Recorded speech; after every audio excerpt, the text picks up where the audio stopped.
Selamat pagi Bu Abdi dan Pak Abdi. Ya puji Tuhan. Saya mau sharing sedikit tentang pengalaman beternak lele. Iya. Jadi ini ember yang saya pakai untuk beternak lele. Ada 7 ember yang saya pakai. Nah, ini ember ini ukurannya kalau ini isinya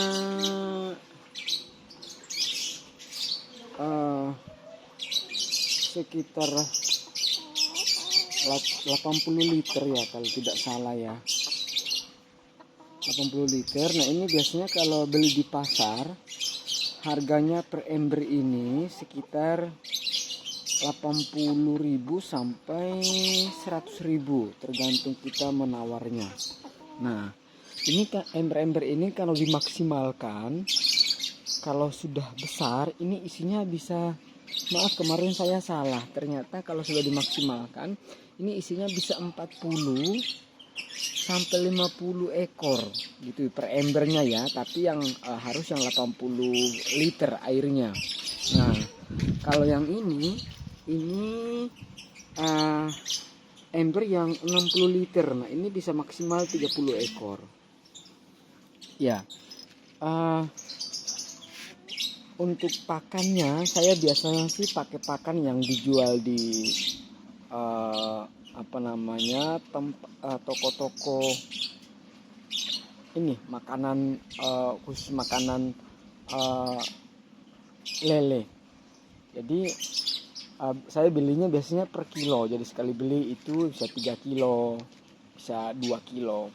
Nah itu bisa pakai sampai bisa 1 minggu saya pakainya biasanya, karena memberi makan pun tidak boleh terlalu banyak, jadi secukupnya, yang penting ikannya bisa makan, karena kalau terlalu banyak bisa mati ikannya karena kekenyangan ya. Jadi nah yang lubang-lubang ini tadinya saya pakai untuk menanam kangkung ya, ini saya pakai untuk menanam kangkung. Kalau yang di tengah yang agak besar ini memang ini untuk sirkulasi udara supaya tetap udaranya baik, karena kalau sudah dikasih kangkung di pinggir-pinggir ini kalau tidak dilobangin tengah itu sirkulasi udaranya kurang. Nah ini saya untuk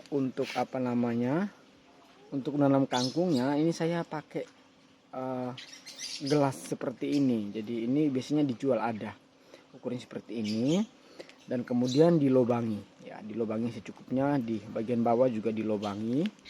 Nah kemudian nanti di dalamnya ini saya pakai arang ya, arang tempurung sedikit saja, hanya untuk menahan biji kangkung itu agar tidak, ketika dicelupkan ke dalam air seperti ini, dia tidak masuk ke dalam air, jadi tidak masuk ke dalam air. Nah kita ngasih arang sedikit, dan kemudian dikasih tisu di bagian atasnya. Jadi tisu itu kan meresap, jadi air meresap di tisu sehingga itu bisa membuat biji kangkung itu tetap lembab sehingga cepat tumbuhnya gitu ya. Nah kangkung ini biasanya 2 minggu itu sudah bisa panen, cepat besarnya kalau kangkung itu. Nah kangkung ini seperti ini nih ya. Kalau ukuran lelenya itu biasanya kalau sudah besar, yang biasanya dibeli oleh pecel lele itu yang harus 9 ekor 1 kilo atau 8 ekor 1 kilo. Karena kalau sudah terlalu besar, menurut mereka rugi, karena mereka menjual kembali. Jadi mereka beli yang 8 sampai 9. Tapi kalau kita untuk makan sendiri ya dibesarkan saja, bisa 1 kilo, bisa 6 ekor, itu cukup besar. Kemarin saya sempat sampai besar sekali ya, sampai 3 ekor itu bisa 1 kilo karena sangat besar, tapi tidak untuk dijual. Nah jadi kira-kira seperti itu Ibu dan Bapak. Nah untuk suka dan dukanya dalam memelihara lele ya, sukanya karena ada kegiatan pagi-pagi, ada siang, ada kegiatan yang bisa di pandemi ini bisa dipakai untuk ya berkreasi lebih, dan hasilnya juga cukup ya cukup memuaskan daripada nggak ngapa-ngapain. Kalau ini lele bisa dijual kan cukup bisa mendapat sedikit uang begitu. Kalau satu ember ini kalau isi 40 sampai 50 ya lumayan, bisa dapat sampai 5 kiloan satu embernya ya gitu. Nah kalau 7 ember ya lumayan, kira-kira itu setiap 3 bulan ya. Tapi saya peliharanya enggak, jadi 2 ember panen jadi berselang-selang begitu, jadi nggak sekaligus tapi berselang-seling. Jadi 2 ember dulu, kemudian pembibitan lagi, jadi terus. Jadi lelenya nggak sampai benar-benar habis, karena orang kalau kita sudah mulai pelihara, sudah mulai ternak, orang kan sudah tahu bahwa kita ada lele, jadi mereka pasti kan tiap bulan datang. Nah ini harus siasati supaya jangan sampai sekali panen itu habis, nggak ada, terus nanti 3 bulan lagi baru panen lagi. Jadi kalau bisa nanti itu diselang-seling, jadi tiap bulan itu kalau bisa ada saja yang panen, entah 1 ember, entah 2 ember, entah 5 kilo, 2-3 kilo, nggak apa-apa. Soalnya kadang-kadang biasanya sih ada yang selalu datang untuk mencari, kira-kira begitu.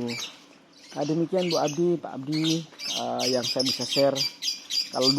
Kalau dukanya sih, kalau kadang-kadang mereka sudah besar karena mungkin saya terlambat ganti air atau memberi makan terlalu banyak, itu mereka mati. Nah ini yang bikin sedih ya, karena sudah besar harusnya sudah bisa dijual, malah mati begitu. Karena kalau sudah mati satu, nah itu bisa mempengaruhi yang lain juga bisa ikut mati. Karena kalau kita tidak cepat tahu kan dia masuk ke dalam, dia hilang di dalam ember itu. Nah itu kan bisa membuat bau.